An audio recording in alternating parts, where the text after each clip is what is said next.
Just trying to reset. There we go. 네. Thank you so much for the kind introduction.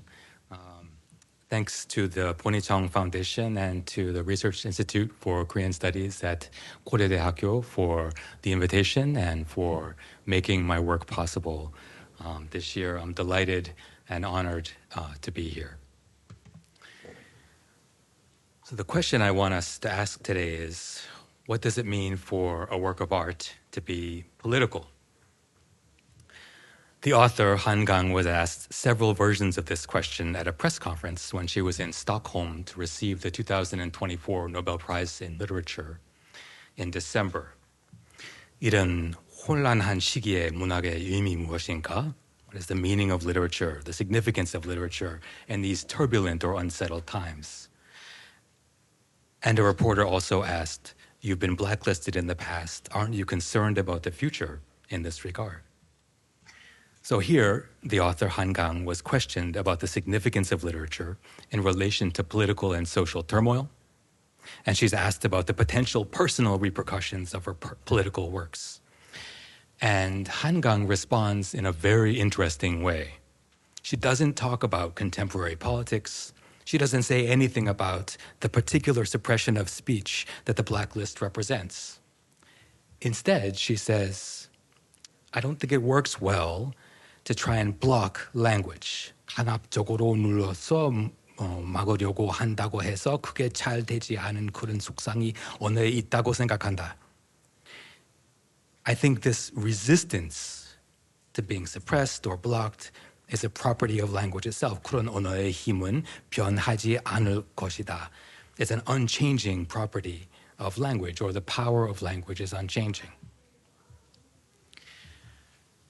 So we must not think that Hanscom is avoiding the subject here. She's not avoiding the question. She is instead rephrasing the question of politics as a question of language. Now, a certain common sense tells us that the politics of a work of art appears in its message. The literary text is expected to make its message intelligible to the reader in a familiar form and in a language that lies within the boundaries of what is ordinarily considered sayable. This is the realist contract. The fictional text must reflect reality and make of it an object of knowledge. Yet this is not how Hanscom poses the question. It's not about the message. Instead, she seems to be saying that there is some inherent quality of language that resists repressive or censorial prohibition. And this is the starting point of our discussion of Hanscom's work today, that political art is not necessarily art that takes something already understood as being political as its subject matter and makes a claim to being political on that basis. Instead, the politics of literature resides somehow in the way that language is used.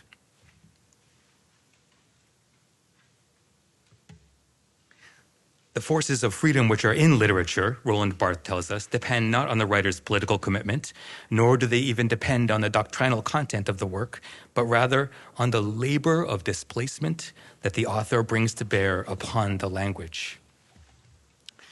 So there's something in language, and particularly in its displacement, where we find the forces of freedom which are in literature.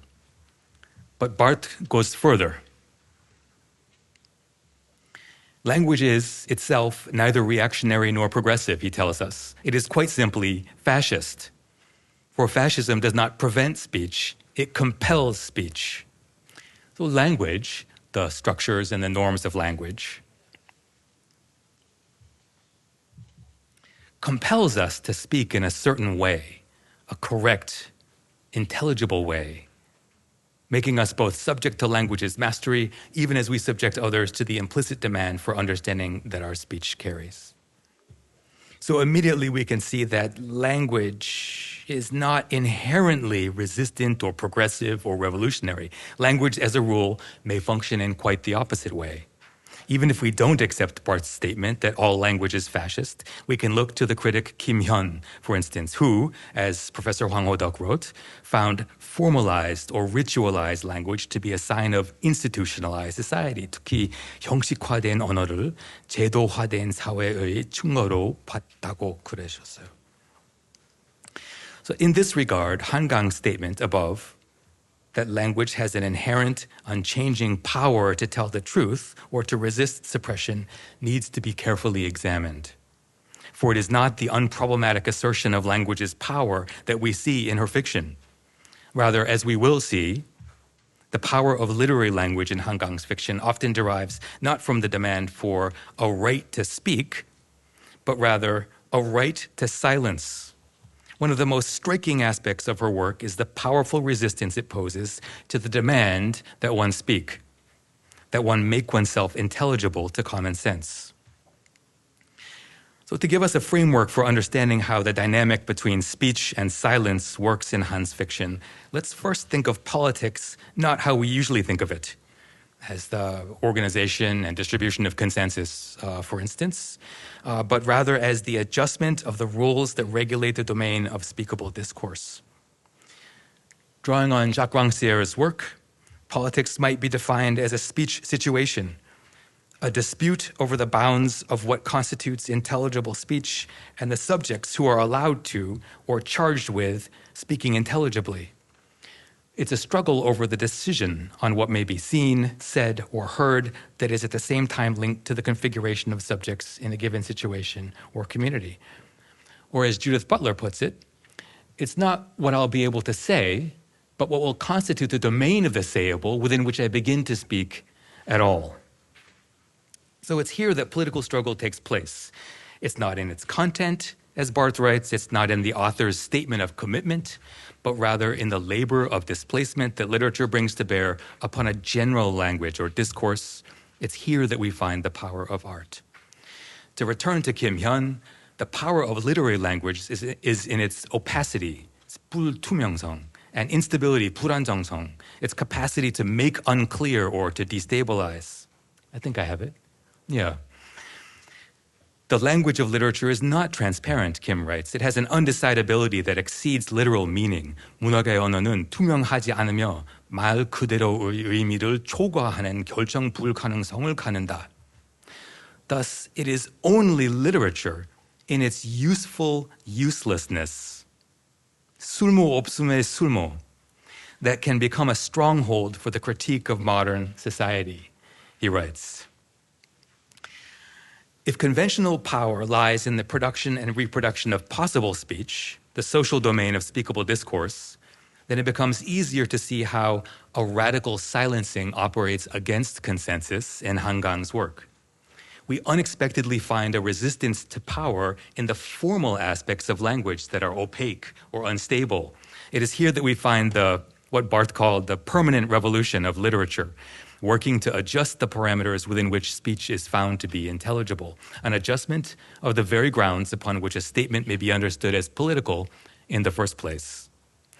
So the question becomes, when, for some reason, it is not possible to speak about something, how can literary language be mobilized to speak anyway, or to speak beyond what is not possible or censored or prohibited or unheard, that impossible speech that falls outside of the domain of ordinary intelligible speech? What I'd like to do with the rest of my time today is to give a few examples from Hankang's fiction. Han's work is often understood as political.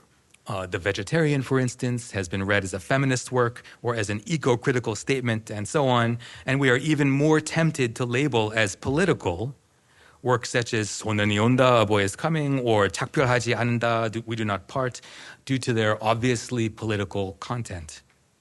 So in terms of a conventional understanding of the politics of art, we might understand a call for silence, say the refusal to speak, or the rejection of testimony, or the demand to testify.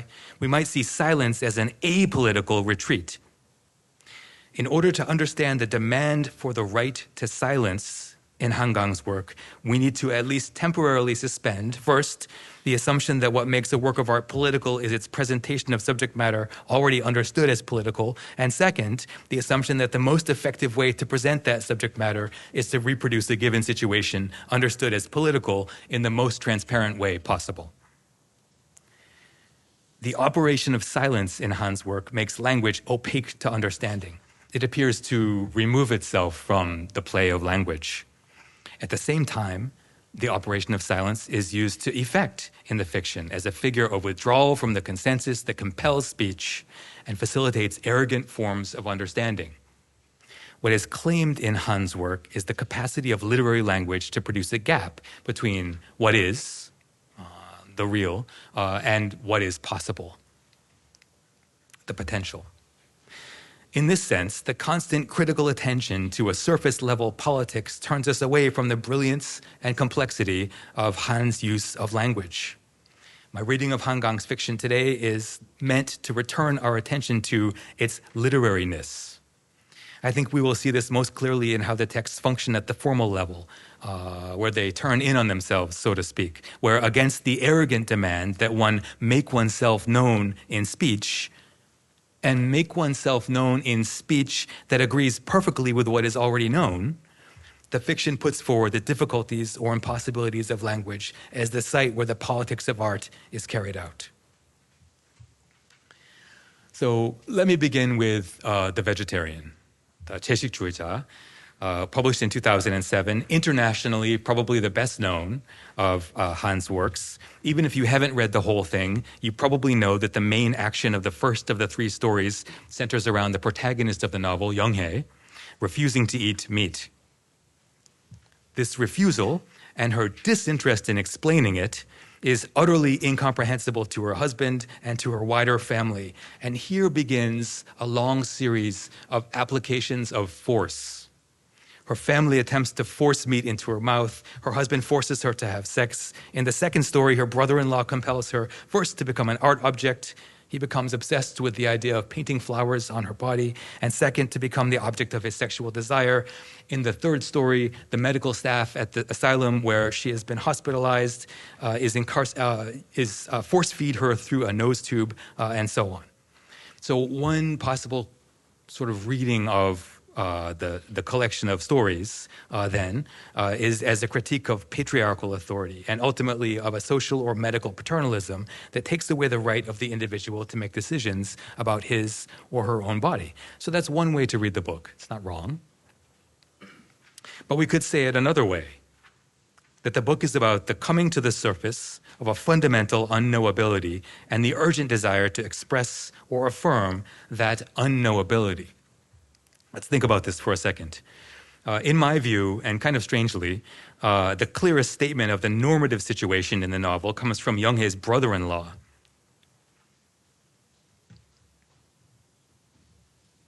The fact, 사실과 장면, the fact and the image, the causal relation between these two things was so precise, so evident, that it was beyond comprehension and was engraved in his mind. So on the one hand, it's a little strange. Let me go on. On the one hand, there is the fact, the real world phenomenon, and then there is the image captured in speech or art, and the connection between them is precise. It's obvious. It's so evident that it's beyond comprehension. It cannot be seen or made into an object of thought. So there's a kind of unspeakability in the obviousness of the world. The state of affairs is natural, clear. It can't be or doesn't need to be spoken. And this is what we could call all possible speech, or the realm of the sayable. It makes eminent sense. It doesn't require explanation. It is understood by everyone. And this results in one kind of speechlessness. But there's another kind of speechlessness in The Vegetarian that emerges in response to the increasingly oppressive connection between language and knowledge. This speechlessness and a kind of insistent unknowing that comes along with it continually attacks the causal relation that is so obvious that it is beyond comprehension. The fiction performs this in a number of ways. First, we see a breakdown between causal relations in the breakdown between questions and answers. 옷은 왜 벗고 있어? Why have you taken off your clothes? 더워서, it's hot. 아파트 안은 덥지 않았다. It was not hot in the apartment. It's very simple. There's a kind of nonsense here. The answer doesn't make sense. It doesn't adequately respond to the question.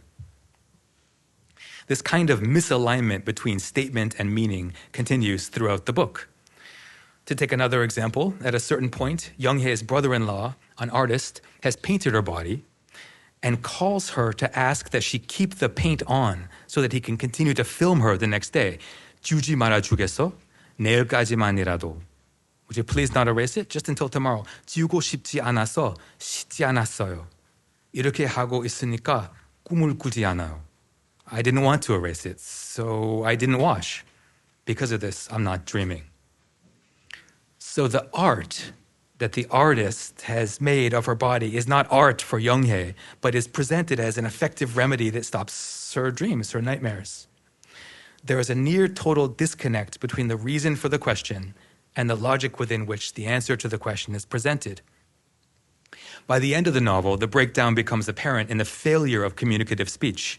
When Young-hae first enters the hospital, this is in the third section, while they sit waiting for the medical staff to process the intake documents, her sister, In-hae, says, 여긴 공기가 좋아서 입맛이 더 좋아질 거야. 좀 많이 먹고 살이 붙여야지. The air is good here. It will improve your appetite. You've got to eat a little more and put on some weight. And Young-hae responds, 여기엔 큰 나무들이 있네. Yeah, there are big trees here. So the connection between fresh air and appetite that In-hae opens with is received into and restated within a logic that understands only the connection between the quality of the air and the size of the trees that are growing there. This is a really simple point, but it's repeated again and again throughout the three stories. A breakdown in language signals the existence of two incompatible logics, one commonsensical and one incomprehensible or unspeakable.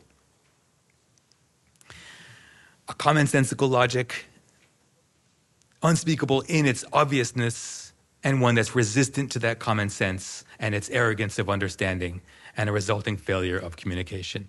These two forms of speechlessness are opposed throughout the entire work. This breakdown of communication in the clash of competing logics is figured in the character's descent into literal speechlessness.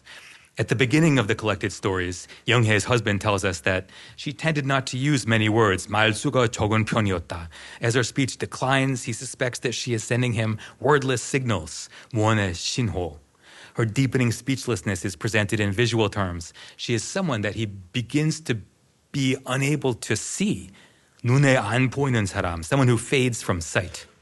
And ultimately, she becomes someone that the husband does not know. 아무것도 모르고 있었다. And someone he doesn't want to know. 내가 들어가 보지 못한, 알 길 없는, 알고 싶지 않은 사람. By the end of the first story, this unknowability, stemming from her refusal to speak or to make sense, becomes the central fact of the relationship. 나는 마치 타인인 듯, 구경꾼들 중에 한 사람인 듯, 그 광경을 바라보았다. 나는 저 여자를 모른다라고 나는 생각했다.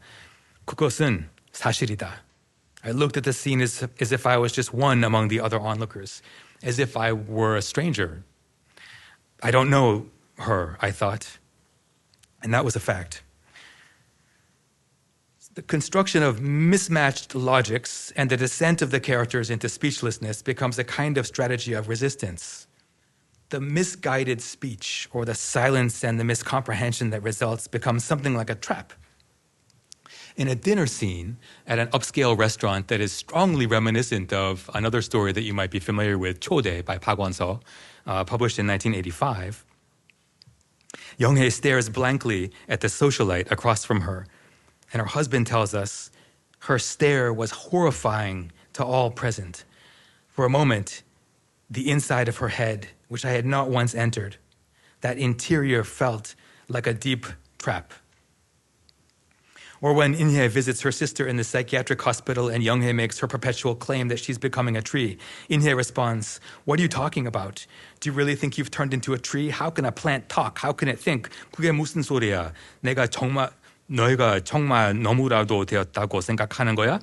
식물이 어떻게 말을 하니, 어떻게 생각을 해? You're right, 영애 answers. 언니 말이 맞아. 이제 곧 말도 생각도 모두 사라질 거야. 금방이야. Soon now, words and thoughts will disappear. So silence, the disappearance of words, is not the obverse of freedom here. It's the mark of freedom, the mark of an entry into an entirely different logic, which renders Young-hae's character impervious to the arrogant and forceful demands that she eat, that she speak, that she explain herself in words that everyone can understand. This resistance to imperious knowledge and compulsory discursivity is entirely aggravating to the other characters, even to her empathetic sister, who has to resist the urge to seize Young-hae's indifferent face. Young-hae의 무감각한 얼굴. And this word 무감각, I think, captures the situation perfectly. Young-hae is indifferent and insensitive. She is insensate, where sense is both sensation, but also interpretation, the judgment and understanding of things. 사물에 대한 이해나 판단. So the descent into speechlessness is a mark of her unknowability, the demand for the right to a silence that is itself not recognized as a right. It is an aggressive silence that reflects a disconnect from the sensible world, the world that can be sensed, but also the world that can be made sense of, that domain in which such sense is produced and reproduced, what I've called the social domain of speakable discourse. So types of speechlessness or silence multiply in 한강's 2011 novel, Greek Lessons, 히라보 시간. The tie between language and arrogance, an arrogant will to know and a will to possess, wrapped up in a demand for intelligibility, grows stronger.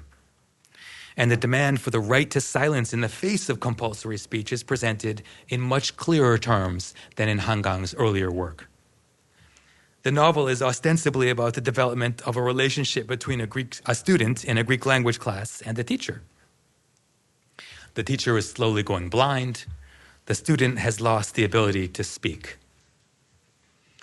Greek Lessons continues the theme in Han's work on the ethics of knowledge, its tie with the definition of possible speech, and the appearance of silence as a kind of trap that baffles both the assumption that language transparently reflects a common real and that the power of literature lies in this reflection. It starts from the very beginning of the novel. Examples of silence are listed in the opening pages of the book. And they're various. Silence is seen as a kind of incapacity. The female protagonist is unable to produce the next word, or silence is the object of psychoanalytic inquiry, a problem to be solved by her therapist. The internal monologue of the protagonist shows a kind of disgust with the act of speech. So in this case, silence is a response to this disgust, a kind of etiquette, a refusal to participate in what she finds to be a repulsive act.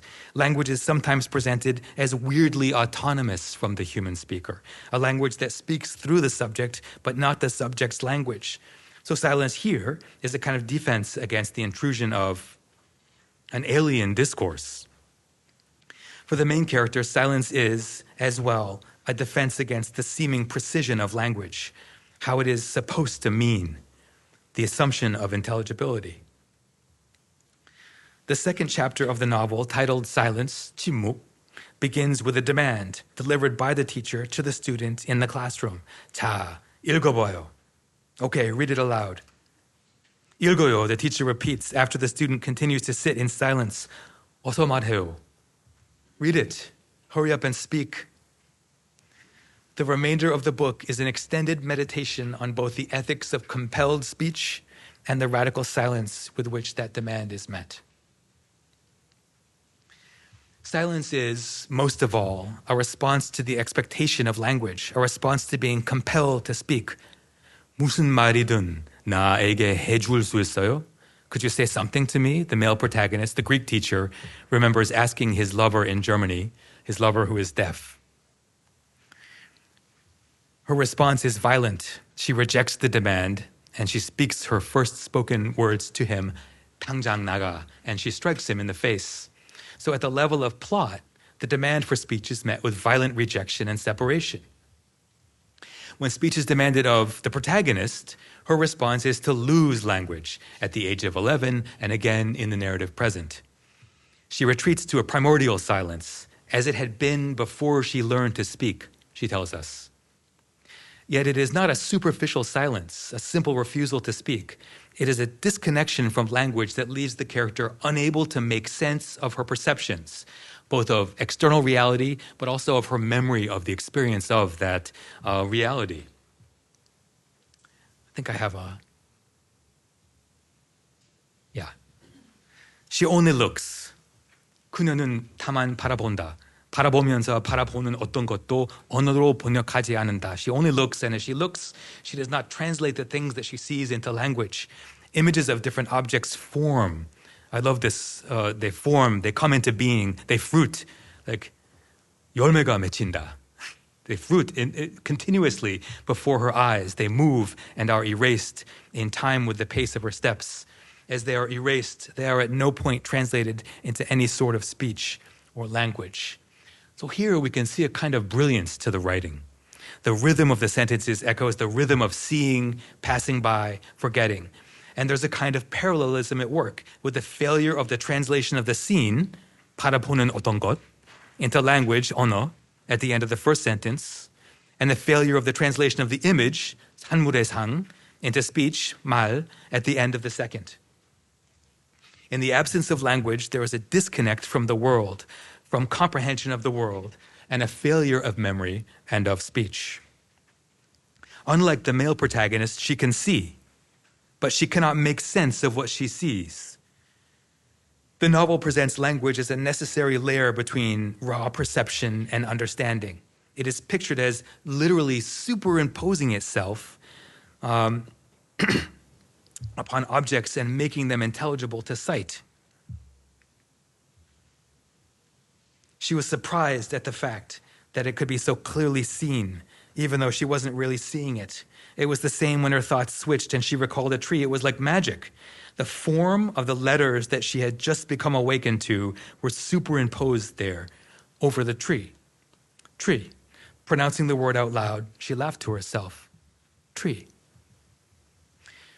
Without the structuring overlay of discourse, she tells us this later in the novel. She says, 어떤 맥락도 없이, 어떤 자체적인 조망도 의미도 없이, without any context, without any perspective or meaning of its own, the fragmentary images of the world or the shards of her memory cannot be formed into a coherent, meaningful pattern. There are other forms of silence in the novel. Silence in Greek lessons is also the result of a sort of fatigue. The mute protagonist leaves her analyst, for instance, because she's tired of writing her thoughts out. She can't speak them, so she's forced to write them. But also because the thing that she's least able to accept is his claim that he understood her. 가장 받아들일 수 없었던 것은 그녀를 이해한다는 그의 말이었다. What is unbearable is the knowing speech of the analyst, which says, I understand you, even if you don't understand yourself. So her silence is the rejection of being known, the arrogance of discourse. Thank you so much. The arrogance of discourse. Let's see. Do it.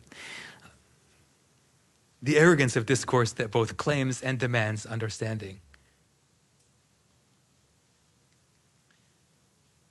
Silence also exhibits a skepticism regarding language's supposed adequacy.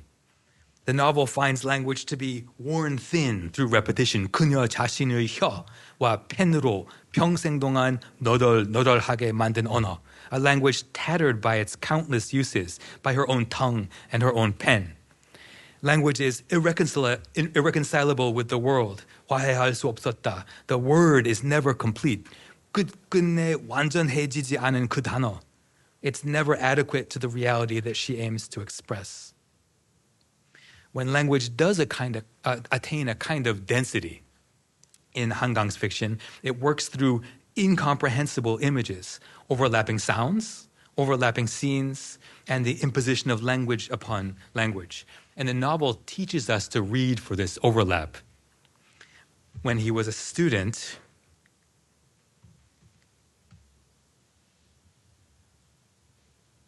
the Greek teacher hears his own teacher quoting Aristotle, giving a series of examples of potential. 잠재태, potential, present but not active, obvious or completely developed, a possibility in the thing that is not yet actualized. 잠재태.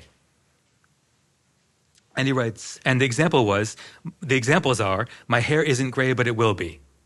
It's not gray yet, but it will be. Or it isn't snowing, but it will in the future. The situation contains the potential in its own reality for a future actuality. What moved me was simply the beauty of the overlap of these images, the teacher recalls. I cannot forget the illusion in that instant of our hair suddenly whitening like frost as snow flurries whirled. So I think there are two things here that are important for Hankang's work.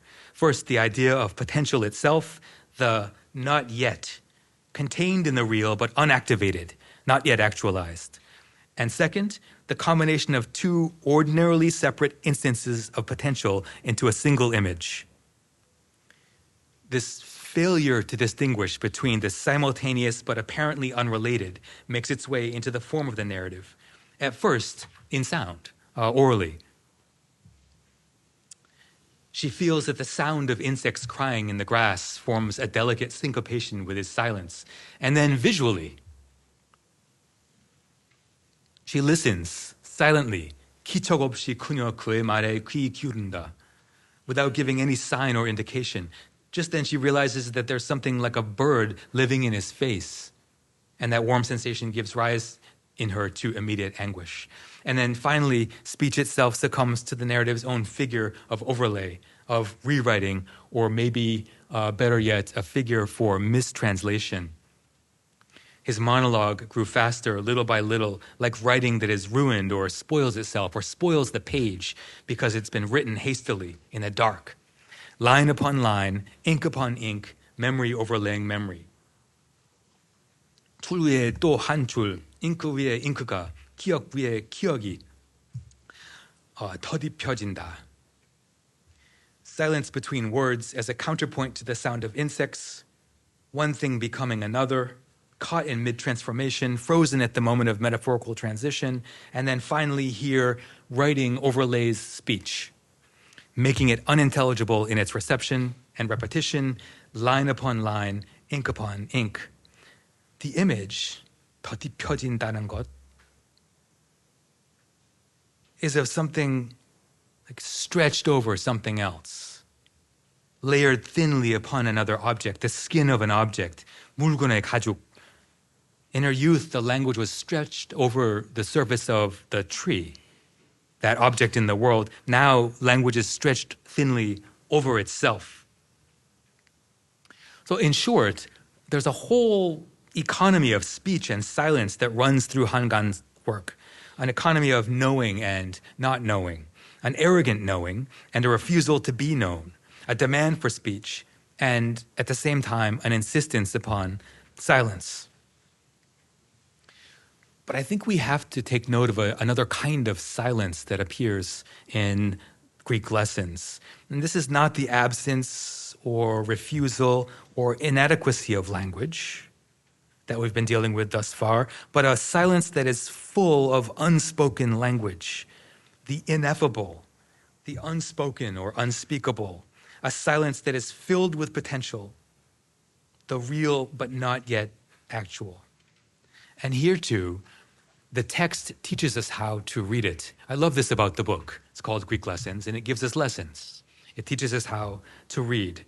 First, both narrators give us lessons in ancient Greek, described in the book as an unspoken language. In the 8th chapter, the narrator explains how the word for beauty in the phrase kallepata, I don't speak Greek, beautiful things are difficult to obtain. This word means both beautiful but also difficult and also noble. So language is flexible here. It's sort of irreducibly plural. And in its irreducible plurality, it is opaque, not transparent. Language is undecidable, wrote Kim Hyun above. And in this way, literary language exceeds the literal meaning of language. 문학의 언어는 투명하지 않으며 말 그대로의 의미를 초과하라는 결정 불가능성을 갖는다. This irreducible potential of language to exceed an already known meaning is made to populate the silence that grows between the characters. The Greek teacher thinks back to his youthful romance in Germany with a combination of regret and understanding. Your voice would not have been necessary even after I had lost my sight. Remember that he forced her to speak.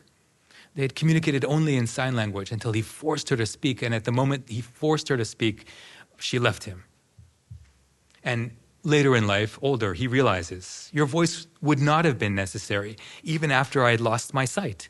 As the visible world gradually disappeared, receding like a tide going out, surely our silence would have gradually become whole or sound or full.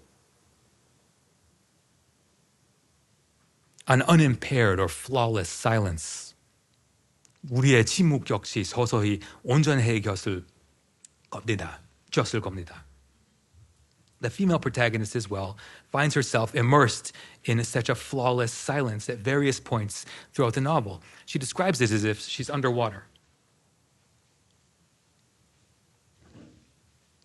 She writes, a bright, concentrated stillness filled the dark jar of her body.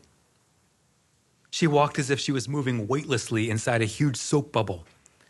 Within this gleaming quiet, it was as if she was looking at the outside from under the surface of water. 물 밑에서 수면 밖을 바라보는 것 같은 어른한 고요 속에서. And that's a really wonderful translation, gleaming quiet, that appears in the English language version of the novel. So what are we to make of this second type of silence, this weirdly shimmering, flawless silence? An image not of opacity, but of quiet, brilliant transparency. In the last full-length seminar that he gave before his death, Roland Barthes breaks silence down into three distinct Latin terms. Some of you are familiar with this part of Barthes' writing. There is silere, stillness, an absence of movement or noise, the unknowable silence of nature or of divinity. There is tacer, a verbal silence, which exists only where there is something to be silenced, which is to say, only where there is language. And there is silentes, the silence of the dead, those who cannot speak yet continue to exist, in a sense, in their speechlessness. In his discourse on silence, Barthes is characteristically not at all interested in the right to speak. Instead, he is interested in the right to silence, or the right to be quiet, or the right not to listen. The right to stubbornly refuse what he calls the arrogance of discourse. The demand that one respond, or answer, or speak, or make heard, or identify, or make known. One is assaulted by the arrogance of discourse everywhere there is faith, certitude, will to possess, will to dominate, he writes. The inventory of arrogant discourses is endless. Under arrogance, Barthes counts all the positive obligations, not prohibitions, not injunctions against, but compelled speech, compulsions to force one to eat, to speak, to think, to answer. 먹고 말하고 생각하고 대답하지 않을 게 없게 만드는 것들 속에 있음. He writes, not forbidding desire, but mostly dictating desire, imposing it, forcing its satisfaction. 욕망들을 금지한다고 말하지만 욕망들을 지시하고 강제하며 그것들을 만족시키지 않을 수 없게 만든다고 생각함. It's very interesting. It's precisely this arrogant compulsion to speak, to eat, to think, to answer that Hankang's fiction works against through its nonsense, its mismatch of question and answer, its unresolved encounters between incompatible logics, its rejection of compulsory discursivity, its rejection of the demand to speak or to answer or to make oneself known in language, to succumb to the demand that one take a position in relation to language when it is performed by another.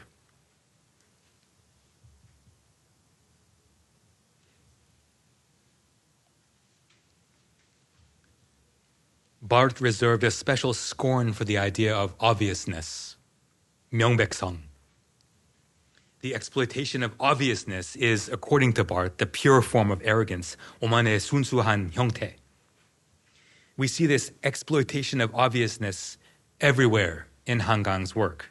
Younghae's brother-in-law, for whom the world, the connection between the image of the world and fact is so obvious that it's beyond expression, or with the psychologist in Greek lessons, for whom the cause of the protagonist's speechlessness are obvious, clear, and diagnosable, or with the character of the scholar in 소년이 A Boy is Coming, who demands documentary testimony from the survivors of Gwangju.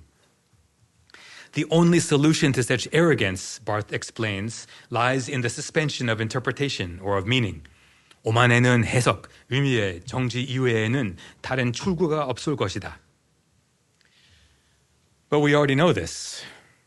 We've seen the protagonists in The Vegetarian and in Greek lessons reject this arrogant knowing by suspending meaning and interpretation in making speech senseless, or who remove themselves from the logic of the situation by ceasing to speak entirely, claiming the right to silence in defiance of the arrogance of discourse. Hangang's work presents multiple forms of silence and speechlessness in language figured as opaque or undecidable, language which calls attention to its own insufficiency, but which also pushes against the boundaries of the intelligible. In other words, it is not only her character's claim to the right to silence, but also her representations of that silence in literary language that resist the compulsion to speak within the bounds of fully consensual, socially sanctioned, speakable discourse. So here, finally, we have one possible and in a way very simple definition of a politics of literature. A politics of literature. In Ray Chow's words, quote, a fight for the ownership or the propriety or the property of speaking itself.